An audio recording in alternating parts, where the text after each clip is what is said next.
গল্পের নাম শেষ চিঠি, একটি ব্যর্থ প্রেমের গল্প।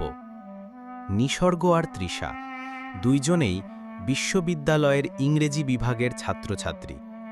প্রথম দিনই লাইব্রেরির করিডোরে দেখা, তারপর একসাথে ক্লাস, গ্রুপ স্টাডি, আর ধীরে ধীরে বন্ধুত্বটা রূপ নেয় গভীর ভালোবাসায়।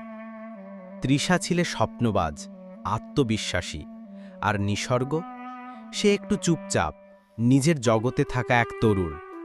তৃষা ছিল তার জগতের আলো। তারা স্বপ্ন বুনেছিল একসাথে, ছোট একটা বাসা, অনেক বই, ছাদে গাছ, আর সন্ধ্যায় কফির কাপ হাতে নিসর্গের কবিতা পড়া। কিন্তু বাস্তব বড়ই কঠিন। তৃষার পরিবার চেয়েছিল সে বিদেশে পড়তে যাক, বড় কিছু করুক। আর নিসর্গ, সে তখনও চাকরি খুঁজছে, লেখালেখির মধ্যেই ভবিষ্যৎ দেখতে চায়।